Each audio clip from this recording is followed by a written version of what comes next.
about measurement and the impact that PR and the work that PR does. So really delighted to have Nandita, who's the national chair on standardization for PRCI. We've done a lot of work around RFPs and others, but we took on this mandate to say, how can we go deeper into measurement? So Nandita, really great to have your partnership on this. We've had a couple of closed door meetings with many, many experts from the measuring industry. And that's where we thought that advocacy is one of the actions we want to take. So this is the first of the master classes. We hope to do about 5 to 6 master classes, really talking about what's changed in the world of measurement, why just not measuring is important, its impact is important. How do we really make that tangible for business and other things is what we'll do. We'll go deeper into the presentation, but I'm going to quickly introduce today one of the champions. That's Saurav Day, who's here. And he's helped us get Jim on board for this. So it's my pleasure to introduce Saurav Day. He's an entrepreneur of media and a media measurement practitioner, and one of the early pioneers of India's media intelligence industry. Over a career spanning more than 2 decades, Saurav first built Cirrus Media. I'm sure many of you have, come across that journey of his, the Cirrus Media Research, a widely recognized name in the Indian media monitoring and measurement landscape. And today he leads Perception and Quant Research, a technology-led media intelligence, PR measurement, and reputation analytics firms. And I think that's what the reality is. This change in itself talks about how things have changed around us and how we have to get to look at new ways of measuring or new frameworks and understand how do we really go from monitoring to measuring. His current work, of course, focuses on making communication evaluation more real-time, scientific, and relevant to business decision making, moving beyond coverages and counts to reputation movement, narrative strength, and competitive positioning for risk and measurable outcomes. So I'm going to hand it over to Saurav now to introduce a very special first mentor of this series. And Jim, great to have you with us. But for an official formal welcome, I'll invite Saurav to introduce you. Thank you for the kind words, Deepthi. And thank you, Jim, for agreeing to be part of this initiative. When we started this initiative a few months back, it was unanimously decided that it will be a global initiative and we'll take it to global standards. And when all of the champions were asked to suggest certain names, I was one of them. And the first 2 names that came to me, without whom this entire initiative would be incomplete. One of them was Jim. I began reading about Jim's work almost 25 years back. It was so ahead of its time, and I became a fan instantly. We worked for the same larger company, Karma, for a long time, but we never met in person. And I've been a silent fan of Jim's work for the last 2 decades. And when he started, his thoughts were so profound. And that was the point when very few people in this part of the world or anywhere in the world were thinking about evaluation. So for anyone who is genuinely interested in peer measurement and research, I would suggest that you go through Jim's work. His work is enormous and your life will change. So he will share within his presentation lots of links to his work. He has come up with a new book as well. So please do read about him. He's someone who can speak for hundreds of hours on this subject, and we only have 56 minutes of his time. So it's my job to make the most out of it. And I will not take this much longer than a minute. So I'll read out some of his achievements so far. So he's someone who has lived this subject from every side as a journalist, as a peer practitioner. Then he founded and became the CEO of Karma Asia Pacific, And today, he is a distinguished professor at the University of Technologies in Sydney and is a visiting professor for the London School of Economics. His research and his work has guided global institutions, the likes of WHO and many, many more of them. Uh, he has worked extensively on measurement, evaluation, and organizational listening. He's been a stalwart for almost 2 decades in this industry. We will come across what we have achieved as an industry through his lectures. And let me also tell you that earlier this year, he was appointed a member of the Order of Australia for his contribution to tertiary education, communication research, and public relations. This is just a small bit what I could say about him. Do Google him, do read more about him. And it's a privilege for me, Jim, to invite you to the first masterclass. This is the first global initiative from this side of the world. And there's no one better who could have kickstarted this initiative. And I hope that we take this to very high levels and make everybody proud. And we justify all the hard work that we are putting across. Thank you for your time, Jim. The show is all yours. Once the presentation is done, we will have a short question and answer session. We will take you there. And may I request all of you guys to switch off your cameras if it's not required, so that Jim gets the entire screen and we can then come back. Thank you, Jim. Over to you. And thank you again. Thank you very much. It's an honor to be with you in this first masterclass. And so I'm going to jump straight into screen sharing. And tell me if you don't see my slides on screen. They should be appearing now. Yeah, we can see it. We can see it. We can see it. So thank you again. And what I'll be talking about and covering in the next 35, 40 minutes is I want to talk about some of the fundamentals of planning and evaluation. And you'll see me linking planning and evaluation there, and I'll explain why, because the two will integrate and work together. Some of the concepts that I'm going to touch on is we'll talk about measurement, but you'll see that I want to talk about measurement, evaluation, and learning. And I'll use the term often MEL. And I'll talk about how we need to get beyond simply taking measures, because we can take measures, we can measure our weight, we can measure our age, we can measure how much money is in our bank and whatever. But then the question is, what do we do with those measures? And I want to talk particularly about change and change pathways. Some call it the results change. In fact, in academic work, it's known as theory of change. And that takes us into some slightly advanced areas, but it's a fundamental area. And I can say to you that if you understand theory of change, it will actually change your life. It'll change your work. And of course, we'll talk about logic models that you are probably familiar with, SMART objectives, etc., key performance indicators. And I will also talk quite a bit about not only quantitative data, but qualitative data, because measurement and evaluation is about more than just numbers. And some of the key issues that I know you are concerned about in the introduction mentioned reputation. We'll talk about that, about getting beyond media clips, getting a seat at the table. How do we get through to senior management? And here's someone's microphone is open. And also getting leadership to support communication.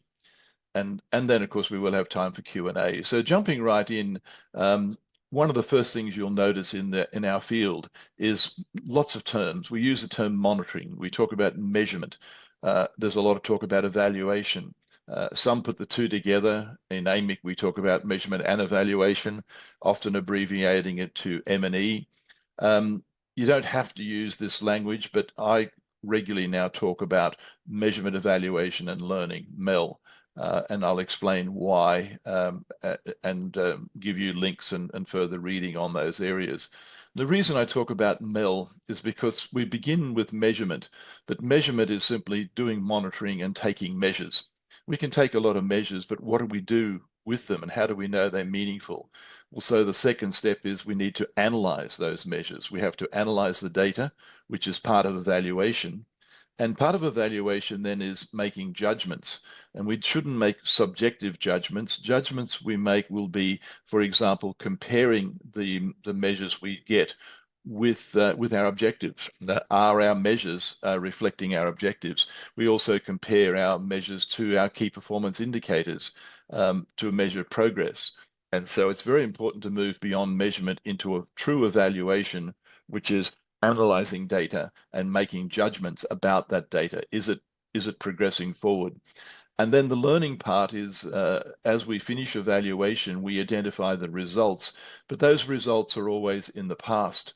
And so one of the most productive things we can then do is applying those learnings to future planning. And so it becomes a cycle of taking measures, comparing measures to identify progress, identify our results, and then what have we learned, and applying that to the future planning and future strategy. If you use MEL in this way, you will find that you are shifting what we do from only looking at the past to becoming a very positive thing. And many people have resisted measurement and evaluation because it is a rear view mirror. It's looking back at the past. How can it have great value? The real value comes when we have that learning that we can then make recommendations for strategy. We can talk to management. It's the forward-looking part. And the forward-looking part is the exciting part. Now, I want to just briefly step back and just mention human communication, where evaluation fits into the process, because we need to have a clear understanding of what we mean by communication. Commonly, people use the word communications with an S on the end, and they confuse it with telecommunications and ICTs, which is about sending out signals, sending out messages. Human communication is sometimes informing, which is largely one way. But even in informing, we also need to be, how do we know if we've informed people? We need to have some measurement and evaluation to know whether they have been informed. We can also use communication for persuading, which is often done one way, but I've put a question mark on one way, because how do we know if we have persuaded people? And the way we know that is we do some measurement and evaluation. And then at a more deeper level, communication is a very much a two-way thing. If we talk about interacting, if we want to do engagement, if we want to build relationships, we have to use dialogue. We have to be listening. We have to be consulting and participating and allowing people to participate with us. And then ultimately, communication at a very advanced level can be transacting, a very two-way process where we're collaborating with others, even co-designing and co-producing and co-creating. Now, we may not always get to that deeper level, but the point I'm making is communication is not only informing and persuading, it's also a two-way interactive process. And that's where we have to be doing a dialogue, which is two-way. We have to be doing listening and so forth. So just with that in mind, is that communication is more than sending out messages, is what I'm saying. I want to talk about then the process, because a traditional way of thinking is that we do our activities and we often assume that that will create awareness and an attitude, and that will lead to behavior. What we know in psychology with humans is that that doesn't always occur. We can put out a lot of information and people can ignore it, or people can be confused about it. Anyone who has children know that what we tell them is often not what they do. So I want to dig in deep now and talk about theory of change. And this is the fundamental question about, because what we are doing in our work is we're trying to change something. We're trying to change awareness, or we're trying to change attitudes, or we're trying to change behavior. And so how does change work? Because that's the business we're in. We're not just there doing measurement for the sake of measurement. Our fundamental work is usually about change. So theory of change, and I know some practitioners don't like talking about theory, but this happens to be a very practical theory. It's a comprehensive description and illustration. So you'll see the term illustration there of how and why a desired change is expected to happen, and albeit in a particular context. Now, this will make more sense if we break that down and look at examples. This is a description from the World Bank, a very advanced organization in terms of communication. And I've taken this directly from their website, and in my slides, I've put links to all of these areas that you can go and do further reading. So the World Bank says a theory of change is 6 steps, and some of these are quite radical. The first one's not. The first one is very straightforward. Of course, we need to identify our long-term goals. We have to have clear goals of what is it we're trying to achieve. And by that, I mean, what is your organization trying to achieve? And then when we know that, fundamentally, and I've highlighted some of the key steps in colored in a color, is that we backwards map.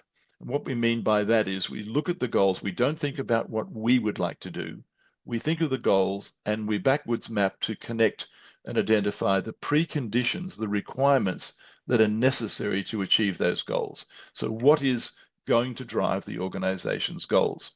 And while we're thinking of that, the third thing we then do is we question our assumptions about that context. So if we think that something will drive the organization's goals, how do we know? Is there any evidence, or are we simply assuming that? And the fourth step, the World Bank says that we only then develop the interventions, which is a term used in areas like international development and health communication. We would call these our activities, our strategies. We only develop those after we have done the backwards mapping and question the assumptions. Excuse me. And we are then developing indicators to measure our outcomes. And the World Bank talks about writing a narrative to explain the logic of the interventions. Now, that may not make a lot of sense just as a description, but I'm going to give you some examples and illustrate that. Before I do a more detailed example that I've been involved in, this is just an example from NATO about working backwards. So NATO talks about, if you look at the top right-hand corner, they say, what is the desired goal? And before they think of anything they would like to implement, it's what the goal of the organizations, what are the desired outcomes, and they are questioning what are the assumptions. How do we know those outcomes in communication will drive the goals? And then if we think of the desired outcomes, what are the strategies that will achieve the outcomes? We're working backwards from the end goal. And it's only when we are sure that we've identified what will drive the end goals, then we come down to implementing our activities and producing our outputs and our outcomes, etc. This is just another quick example to show what I'm talking about. Across the bottom of this slide, which is from the Social Impact Toolbox, you'll probably see a program logic model that you will be familiar with, because many of the models that exist already, inputs, activities, outputs, outcomes, and impact. What's important here, though, is we often start producing, gathering inputs and producing activities, but this model shows, no, the first thing we do in developing a program, you'll see developing a theory of change, questioning our assumptions and looking at the context and the external factors is something we should be doing before we develop the program logic model. Now, one of the missing elements worldwide in measurement and evaluation of communication is that we jump into the bottom part. We jump into the program logic model, which is an operational model. So we start gathering our inputs and planning our activities, and we are hoping that those outputs will create the outcomes and impact. Theory of change is about we think through the process first, and we look for evidence and we question assumptions to know whether that will work. Excuse me, coughing. I've got off a plane from London just a few days ago and, of course, caught a cold in the process. What I'll do here, though, is let's develop a real theory of change. And this is an actual one, and I think this will help make sense. So this was a quick summary before I do that. So I'm just summarizing here. Identify the changes or actions desired by your organization. Identify the changes that you think communication can cause or contribute to. Reflect and question your assumptions, and often look for evidence of is there evidence it will work, and then you work backwards from that to say, well, what are the outcomes we can get? What are the outputs we need to produce? And then last of all, we develop what are the activities. Here's an example, and I can only pick one. This may not be relevant to everybody, but the concept will. This is a World Health Organization campaign for quitting smoking. And how do we know what to do? What will work to drive large numbers of people to quit smoking? So what we first of all identified is the long-term goal.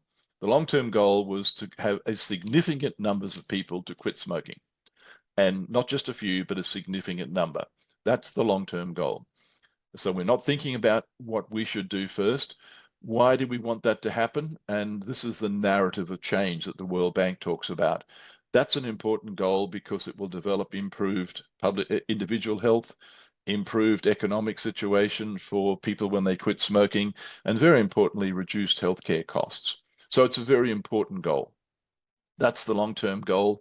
Now, this is the real core stuff. We think about what will drive that long-term goal. And what we do know in the research is we need to generate multiple quitting attempts. The research tells us that smokers rarely quit with one attempt. They often have to try 4 or 5 times or even more to be able to successfully quit smoking.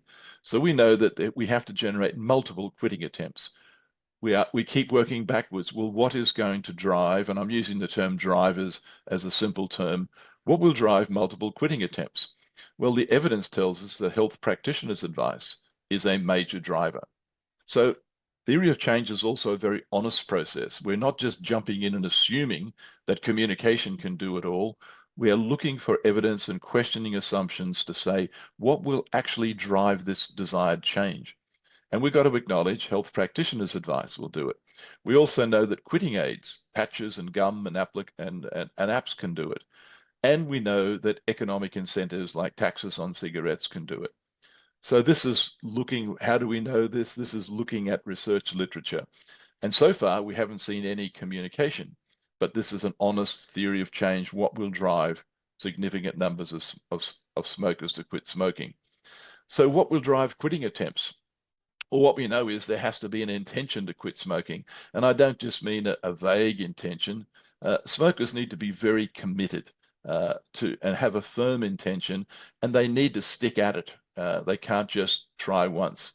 So now we know if we have to get a strong intention to quit smoking, a real commitment, what is going to drive that? And this is what we can't assume that it's TV ads, or we can't jump into that. We have to work backwards. And when we question our assumptions, questioning often means looking for case studies, looking for research literature. And what we know, if you look online, is that peer support and helplines are 2 of the key drivers of a strong intention to quit smoking.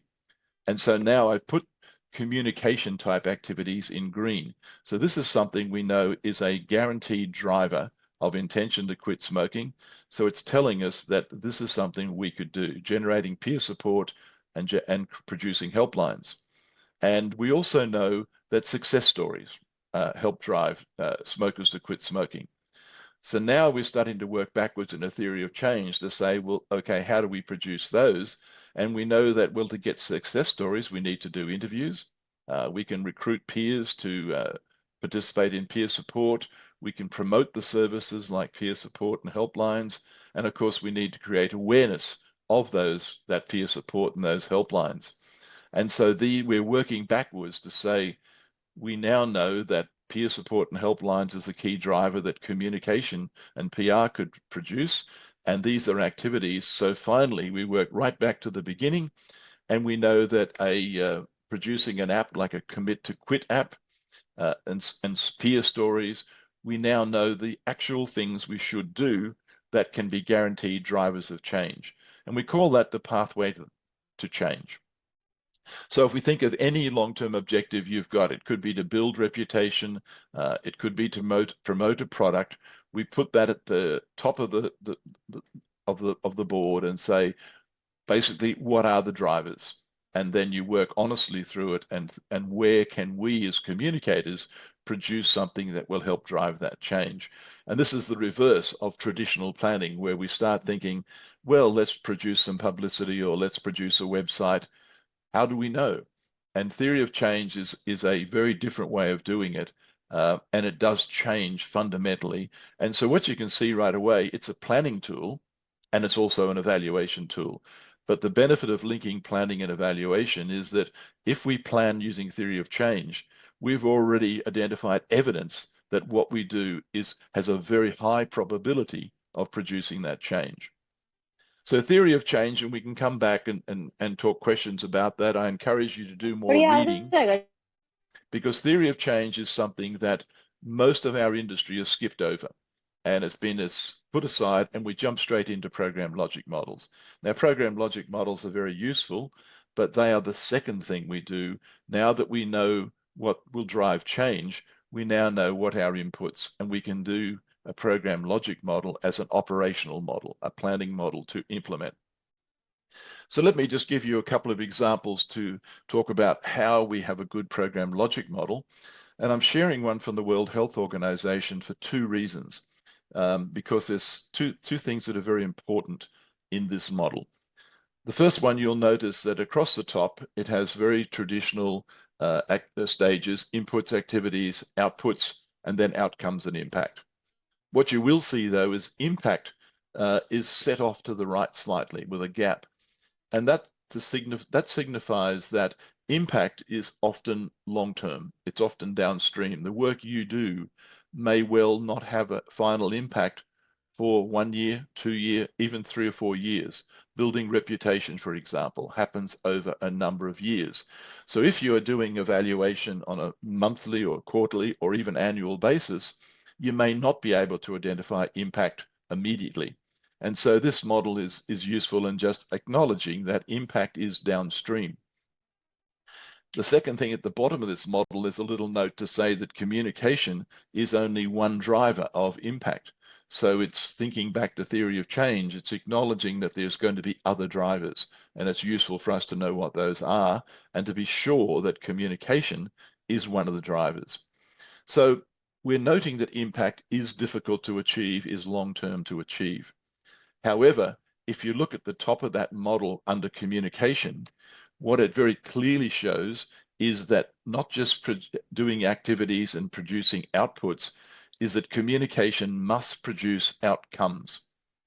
And very often it doesn't. We often stop at measuring the outputs. We count the publicity, or we count the website that's being posted. And I'll talk about how those outputs are not results. Outputs are out there in the media. Outcomes are what happens with the audience. And so a fundamental principle of all measurement and evaluation is that we've got to get past our activities, we've got to produce our outputs, but we've got to, as this model shows, we've got to get to the point of demonstrating outcomes. Ideally, theory of change will then show, if we've done a theory of change, that those outcomes can link to impact. So I hope that model is useful to you. Another similar model, but looks differently, is the AMEC online tool. And it simply uses a series of tiles in a very Windows 10, Windows 11 format. And it shows objectives, but then you'll see inputs, activities, outputs, outtakes, outcomes, and organizational impact. Outtakes is slightly different language used in the public relations industry, but where it comes from is that outcomes are often broken into short-term, medium-term, long-term, or at least into short-term and long-term. And so outtakes are a step past outputs, outputs being what we put out. Outtakes are what does the audience take out of communication in an immediate sense. So it's the equivalent of short-term outcomes. And then outcomes can be more longer term and more sustainable. And then finally, impact. And I've put links, if you haven't already used the AMEC tools, there are links there. The other thing about the AMEC website, and I'm not going to go through it, but the drop-down menu, you'll see there's a lot of other very useful aids and tools. The Barcelona Principles 4.0 have been reduced. You'll see the integrated evaluation framework is there. That's what I just showed you. But there's a number of other very useful aids and tools. If we are thinking through then, the journey I'm taking you on is, before we get to program logic models, thinking of theory of change. It's something you can read up on. I'm going to give you a free online resource that you can access at the end of this presentation, where you can read more about theory of change. So if you think of theory of change as the first step in planning and evaluation, and the second step being developing your program logic model, then it's very important to recognize that evaluation, or measurement and evaluation, if you call it that, or if you call it measurement, evaluation, and learning, is not done only at the end.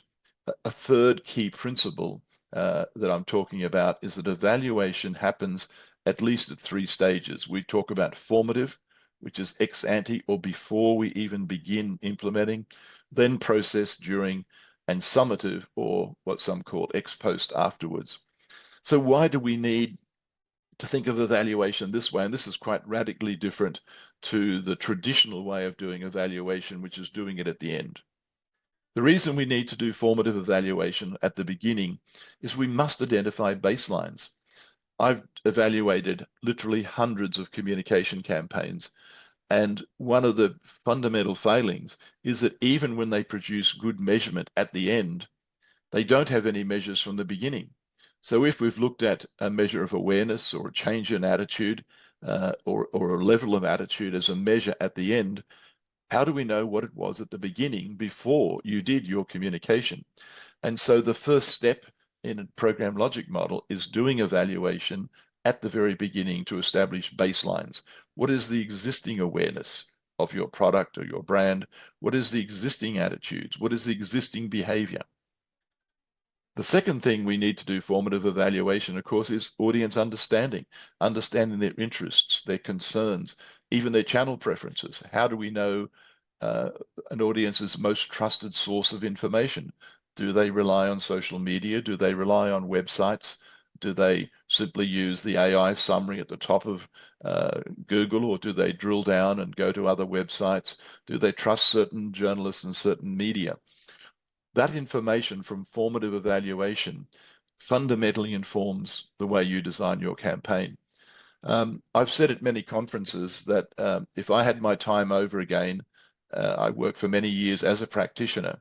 If I had my time over again, I would front load my campaigns with measurement and evaluation. By that, I mean I would do more evaluation at the beginning than at the end, because it fundamentally gives you those baselines, and it gives you this deep understanding of the audience, what channels they prefer, what they're concerned about, and that enables you to really target your communication in a very relevant way. So that's the third import. After theory of change and a program logic model, a third key message I have for best practice is really identifying the importance of doing evaluation at the formative stage before we begin. Then, of course, we do it during, to track progress, media monitoring, etc. And then at the third level, we are then doing the ex post or the summative evaluation to identify communication outcomes, which you saw very importantly in the WHO logic model. Ideally, and you'll see I'm using the word contribution to impact. I'm not just saying impact, because theory of change tells us that there's often multiple drivers of change. In fact, most change is multi-causal. And so we're able to, if we've done a theory of change, identify what is the contribution, where does communication play a role. And so in the evaluation, we're then looking to see, can we see a contribution to impact? And then again, you'll see my initial mention of Mel, the learning. What are the insights we gain for future strategy? And those insights can be recommendations to management. That's what gets you in the boardroom. That's what gets you into the C-suite. Management don't care about the baselines. They don't care about the progress. They expect you to do that. But what they are really interested, where they see value, is when you can show contribution to impact and insights to strategy. To help you do that, another key principle, probably my fourth point, is we must have SMART objectives. And I know you've heard about SMART objectives: specific, measurable, achievable, relevant, and time-bound. We tend to know it, but we often skip over it. And specific, to give you an example of specific, it's about very, very specifically. A specific objective will usually have numbers and dates and percentages. It won't say increase awareness. That's not specific. It'll be increase awareness by X% by X date. That's a specific objective. Measurable. Can you measure it? So this is a fundamental that we skip over, that we plan our campaign, but right at the beginning when we're setting objectives, ask ourselves, is it measurable? Do I have the resources and the time to measure it? Because if it's not measurable, we're already running into trouble. And so when we're setting our objectives, we are planning our measurement right at the level of setting objectives. We can't leave it to later because we may find we've already done the campaign, we didn't collect baseline data, we don't have the measurement in place, so we can't then do it. So that again, smart, we have to take very literally and not just go, oh yeah, my objectives are smart. They need numbers, dates, percentages, and as we're setting objectives, we ask ourselves, is it measurable? How am I going to measure it? A third thing is the A, we skip over attainable. Are our goals attainable? And how do we know if some people call this achievable. How do you know if it's achievable? And that's where I can loop back to theory of change. Because if you've done a theory of change and you've looked at the end goal, and then you've identified all of the key drivers, what you're looking for is where can communication of some type be a key driver? And if communication can't drive the change, if it requires government policy or massive investments or something else to drive that change, it's good to know it at the level of setting objectives. So theory of change will tell you whether or not what you're thinking of doing is attainable. And then, of course, relevant to your organization and time-based.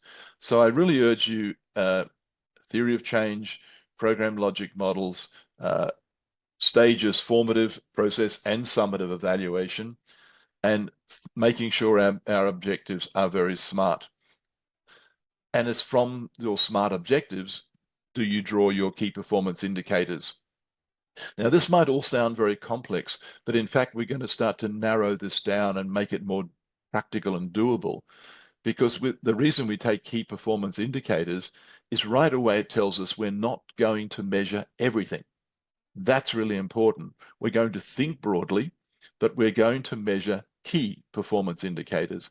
And you'll notice everyone talks about metrics, but you'll notice key performance indicators don't say key performance numbers or key performance metrics. Key performance indicators. And indicators can be metrics, numeric, but indicators can also be qualitative. And so that's very important. That's why they're called key performance indicators. When we're setting key performance indicators, a few very practical tips. You must have identified baselines because we're never going to be able to, if we set a target number, an indicator, we have to have a baseline to compare it against.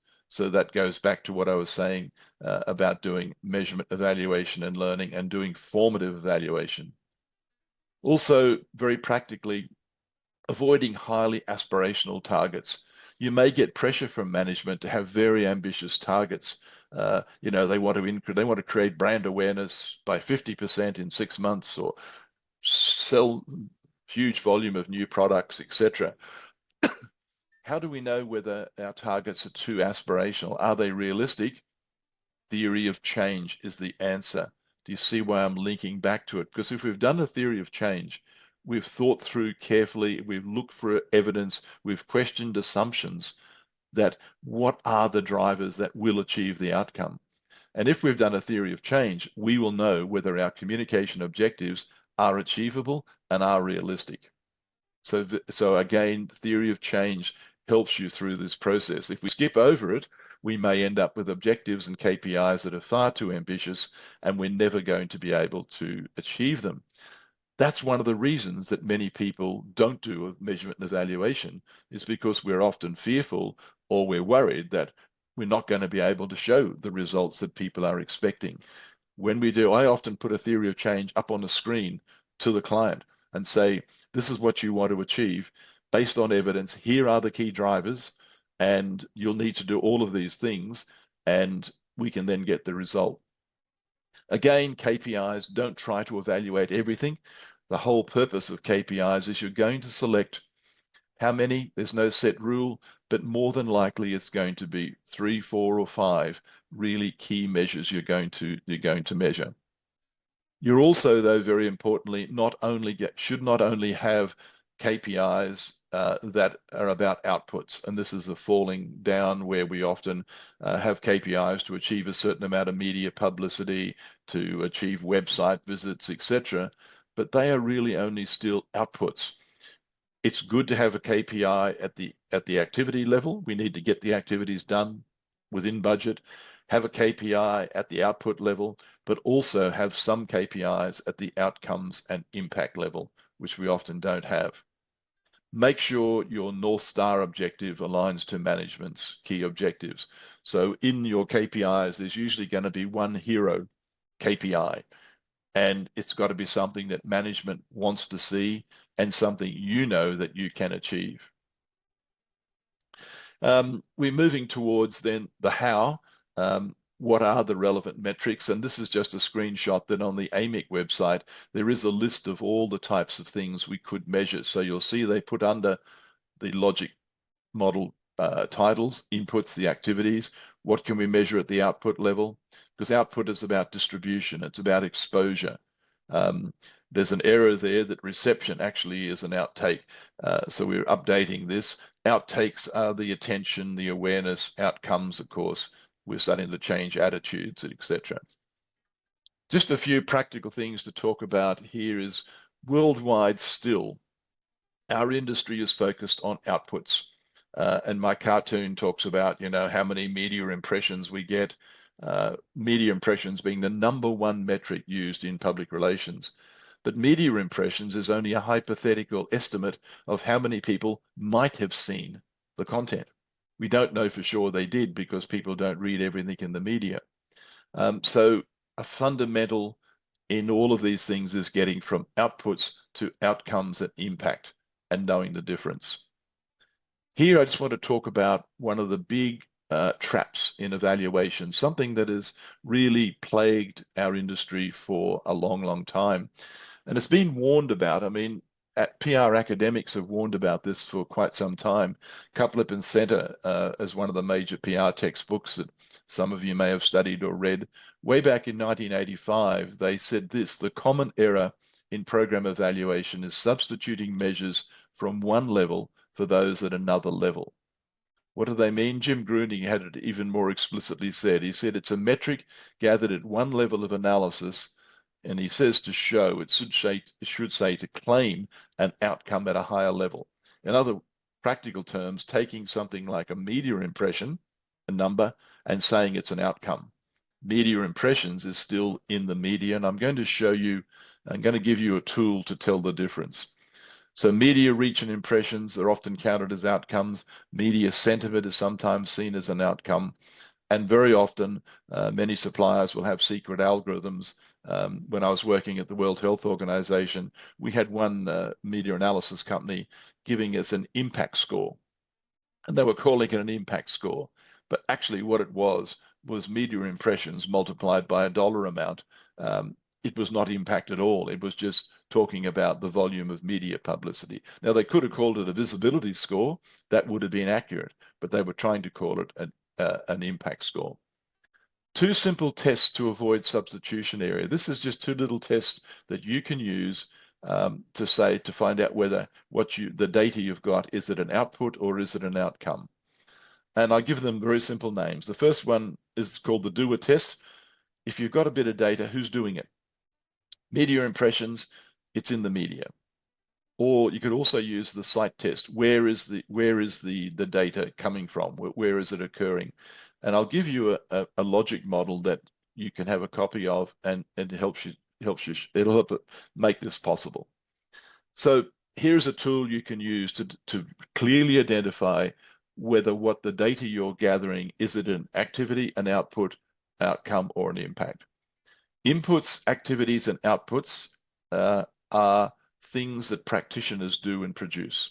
So of course we gather at the input level, we gather data, get baseline data. Activities, we are placing advertising, designing advertising, doing media briefings, writing media releases, all the things you do. We know what our activities are. Outputs are things like the advertising is placed in the media, the publicity is placed in the media, the website content is posted. Now, people regularly say that's an outcome. But if you then, I'll come back to why it's not. Outcomes are what audiences, if you call, or you may call them publics, but they're what audiences do. So if you've got a piece of data like media impressions, it is in the media. It's not yet the audience saying, yes, I saw that piece of information. Outcomes are evidence of reception, reaction, and response. And impact is what occurs as a result downstream. Now, the site test works even better. It's that one you can ask who's doing it. Is it the audience, or is it the media, or is it us? Another way of looking at it is, I call it the site test. Where is the data coming from? Well, all data on inputs and activities is in the organization. So it's part of planning and production. The controversial areas of outputs is its data in the media. So impressions are a piece of data that talks about how much publicity is in the media and how many people might have seen it.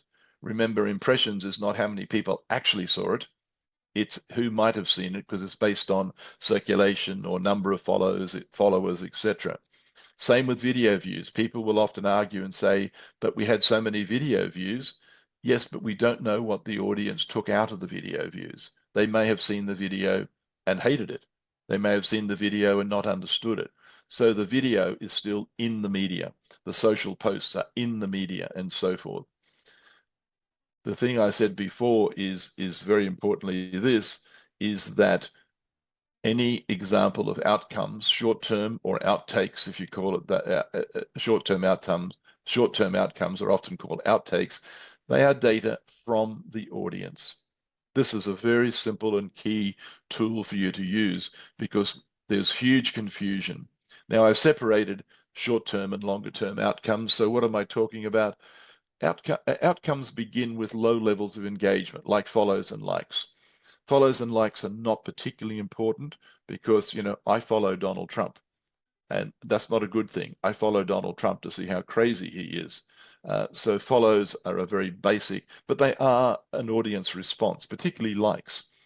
A bit higher up and a bit more advanced is shares and retweets. When people are sharing your content, when they are retweeting it, that is the audience reacting and doing something. So it is a short-term outcome. Conversions, click-throughs, intention.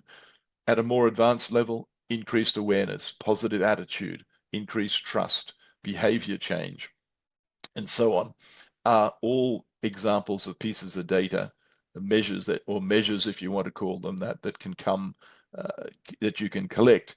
And then finally, of course, impact is data that's coming from business or the economy or the health sector if you work in that sector.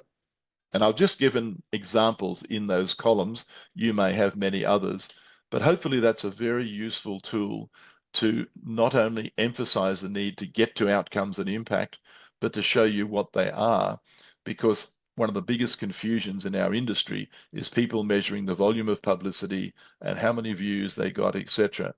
Now, I'm not dismissing those things. I'm saying if we don't achieve those, we're never going to get to outcomes. But in our work, so we must do our activities, we must achieve outputs, but that's not the end of the story. And the problem has been in our industry is that's where most of our focus has been. And you can see in this what I call the dissected program logic model. And I have published this in academic journals. It's been widely endorsed in books, etc., including in Public Relations Review, that you'll see that examples of outcomes. That's where we've got to get to, because if we're only doing outcomes, we're not even halfway through the process of human communication. So hopefully that's a very useful tool for you. And I'll skip through a few more things so we have time for questions. Then get on to the actual methods. What are the things we do? Many of these of course, media content analysis is a very common method, but it is a measure of outputs. Web statistics, also the number of active users, sessions, page views, very important. But as we move to outtakes and outcomes, we need to do things like surveys, structured questionnaires, but stakeholder interviews, focus groups, case studies, and so forth. These are research methods we can use that move us into the outcomes area. I just wanted to emphasize some low-cost methods because I know that budget and time is always a key problem and challenge for us. So web statistics certainly are a low-cost method if you're using the basic Google Analytics. Most of this can be done for free. But also think about simple things like feedback mechanisms. We overlook these. These can be comments on the intranet, like on a SharePoint site. Even in meetings, Mentimeter and Slido can give us metrics in a say, for example, a stakeholder meeting or a forum. Websites, there are plugins to websites like Usabilla, where it's a little plugin where people can give a score or a rating on a web page. So they are important because even though they're basic tools, they are the audience giving you feedback. So the audience may be able to say, I really like this web page, or I can't understand this web page. In meetings, people can, using a simple thing like Mentimeter and Slido, we can get free feedback and we can get it in real time.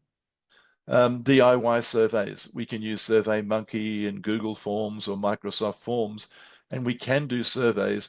And the reason I mention these because DIY digital surveys, very low cost, but going back to thinking back to my dissected program logic model, these are ways to get data back from the audience, which is an outcome.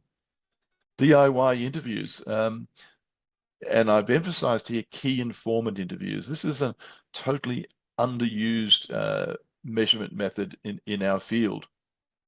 I quickly give you an example. The World Health Organization during COVID-19, as you can imagine, I was leading evaluation, but we really needed to get feedback around the world. We could not afford to do surveys of the world's population or even every country. How do we know that what the World Health Organization is communicating is working or not? And we didn't have a big budget. So what we mean by key informants are people, individuals who themselves have a very key position where they can see, they have their own set of data.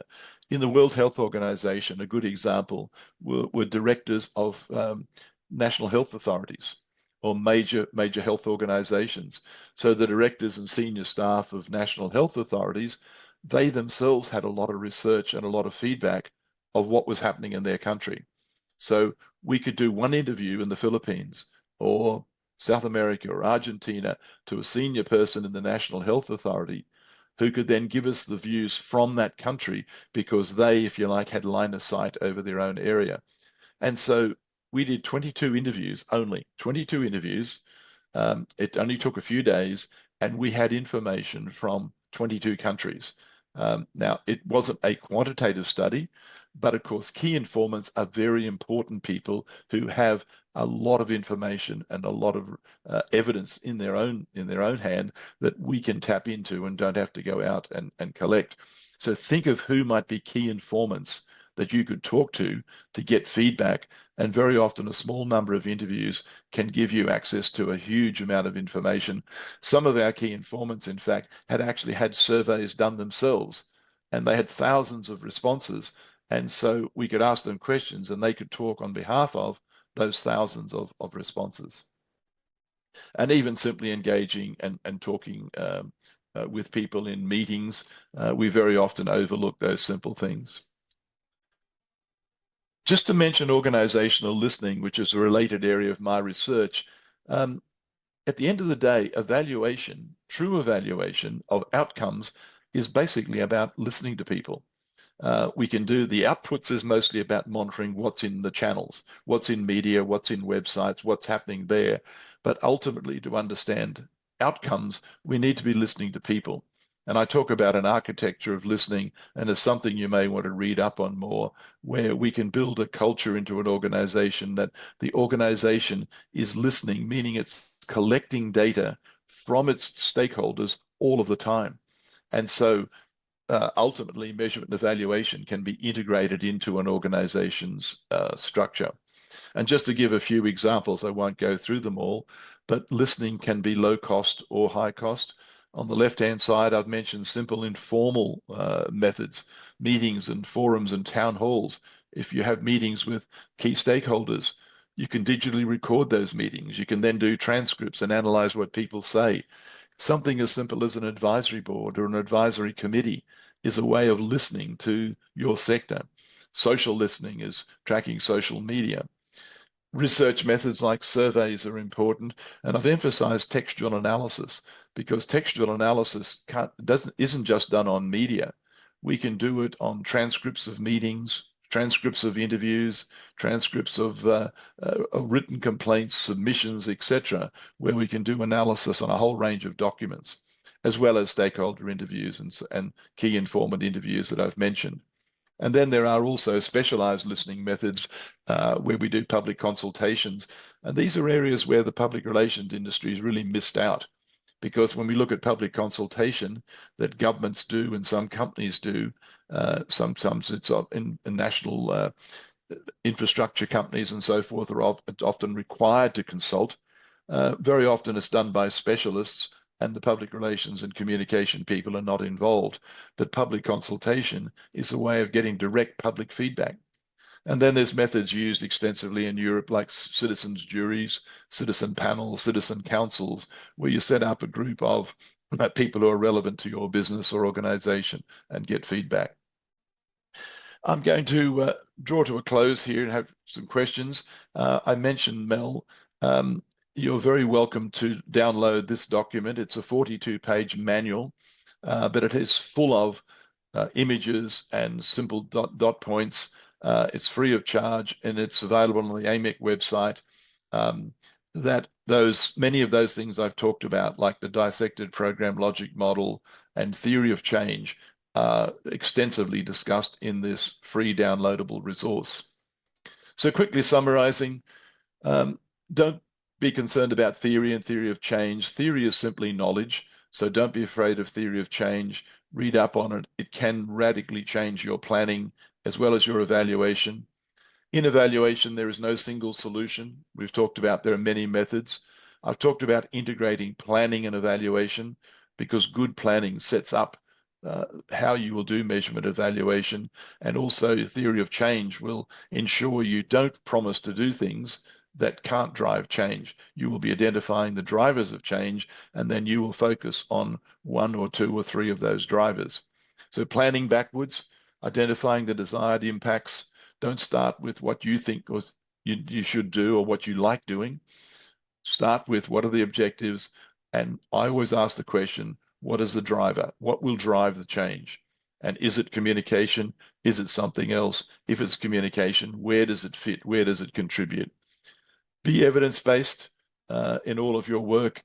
Use the right data at the right stage, avoiding substitution error. And of course, you will customize all of those things to your own resources and your own budgets and so forth. I'm going to stop screen sharing. I hope I haven't gone too long, and I hope there's time for some questions and discussion.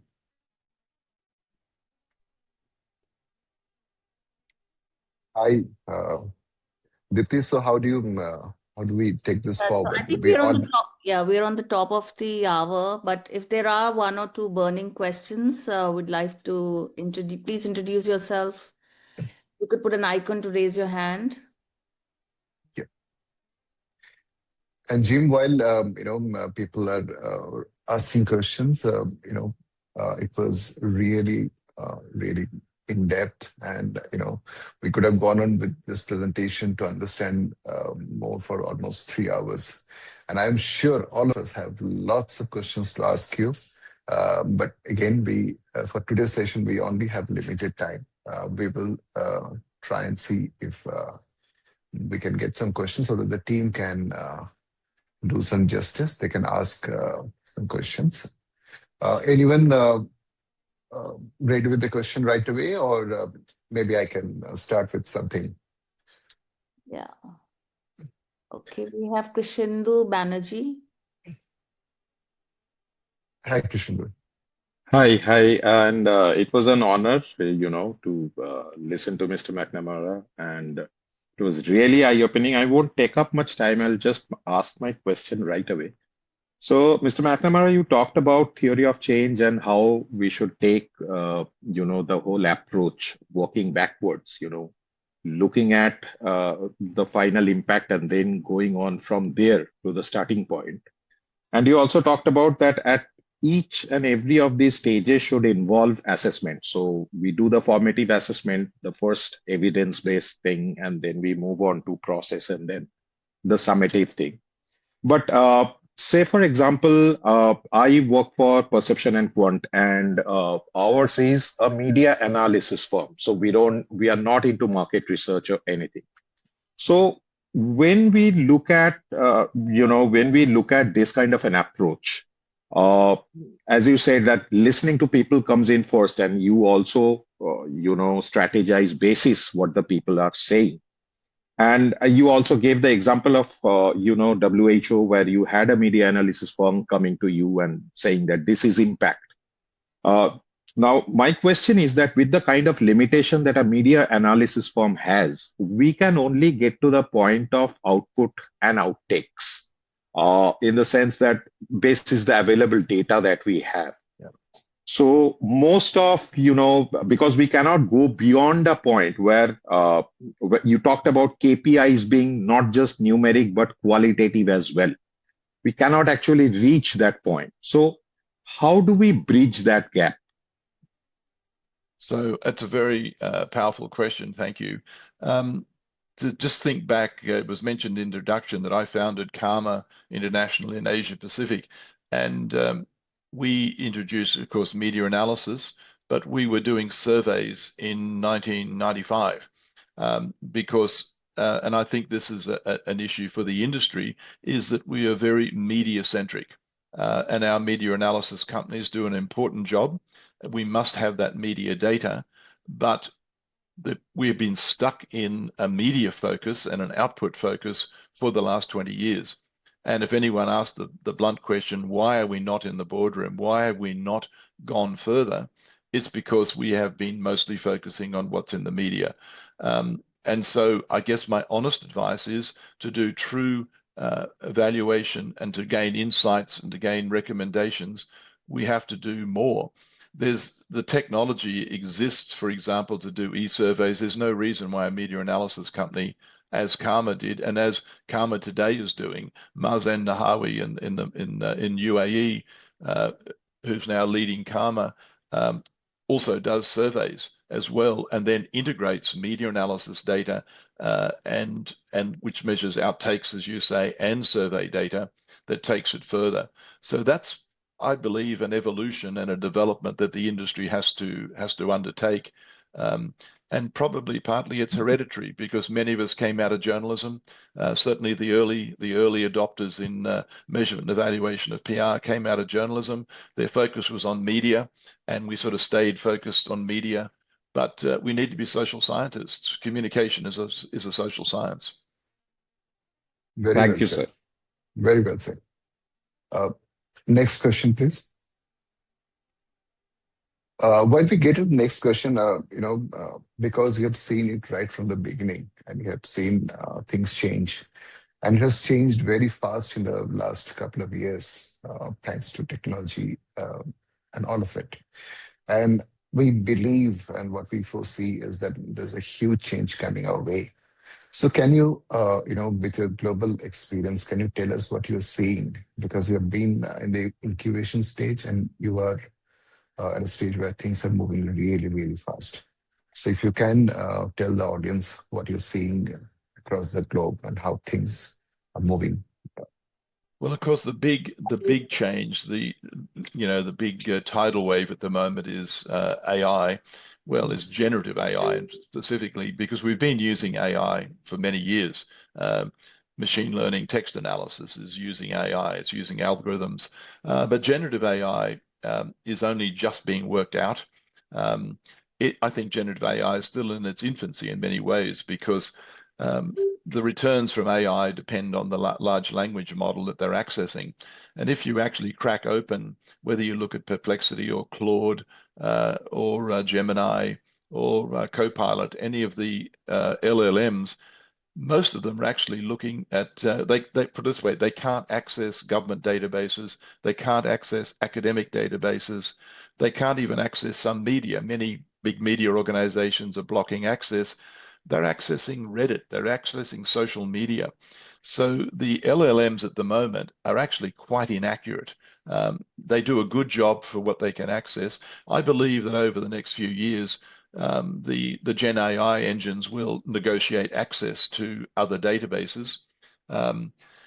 So we are adopting AI. The other problem is we're adopting Gen AI as a content producer.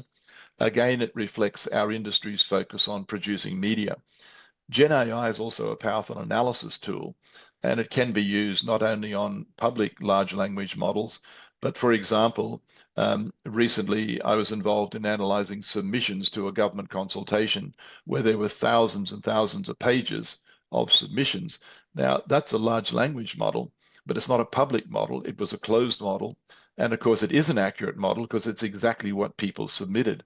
We use ChatGPT 4.0, and we're able to analyze 2,500 submissions, more than 2 million pages in 26 minutes. Now, I know even using the Karma type software, that would take me probably 2 weeks. And it was done in 26 minutes with ChatGPT. Now, that worked because we knew the model, the large language model, was accurate data. The problem we have at the moment is two things. One, the language models are not accurate. They're full of inaccurate data. And we also need to understand the limitations of AI. It's a mathematical tool. So first of all, it can't not give you an answer. It's programmed to give you an answer. It looks for accurate data, and if it can't find accurate data, it makes up data. And that's a mathematical problem, and that's how we get hallucinations, that the tool, the engine, has to give you a response. So if it can't find a trustworthy source, it'll find any source, which may be inaccurate. And if it can't find any source at all, it actually uses probability calculations to make up what it thinks the answer could be, which is how hallucinations occur. So the two things we need to do a lot of fact checking and a lot of error checking if we are using AI to produce data for us. But we also need to not only see it as a content producer. Our whole industry has been focused on producing content. We also can use AI as an analysis tool, and I think AI tools will steadily replace the tools we're using in media analysis. Firms will increasingly use a generative AI tool, probably rather than some of our own. Some use it already, and some using a proprietary algorithms. So that's probably the big change. But I think also, just to quickly finish off that point, our industry, AI is the next big wave. But our industry, what I hinted at in my presentation, is that we have not made great progress in other areas because we're still focused on media rather than the audience. And so we've become expert at measuring what's in the media, what's in websites, but we're completely separate from the market research and the social research industry, whereas some of the market leaders are doing both. And certainly as an academic, in all of my research, I use surveys, I use interviews, stakeholder interviews. When I was working with the World Health Organization, we were integrating 8 data sets, and media analysis was one of them. And when you integrate multiple data sets, that's when you get very accurate findings. Right. Okay. I know I went a little bit over length, but as you say, it is No, it's important. We're happy to have this discussion. It's It's tough to believers. do a master class on a big subject. I Yeah. often do 2-day workshops on some of these things. Yes, yes. We hope to get more of your time in the future, Jim, because we have so many questions, and I'm sure you have a lot more things to share with us. So, Deepti, you know, yeah, Asim says thanks, Jim, and I think a great round of applause for Jim from all of us, all the participants here, and thank you for giving us your time. And we believe that it's a huge beginning. We couldn't have had a better speaker to start this master classes, and we will hear more from you and the entire fraternity. And this is a global initiative, so everyone globally will, definitely benefit from this. Over to you, Dipti. Thank you, Yeah. Saurabh. And I want to say thank you, Jim. Lovely session, great insights. People like us who've been seeing this for 30 years, it's still an eye opener. And thank you, Saurabh, for bringing this together. Thank you, the champion cohort group of all measurement experts who are going to bring more sessions. Our next session is going to be on June 24th on the topic of measuring PR in the age of AI. Some of the things that Jim mentioned, we're going to go deeper into it.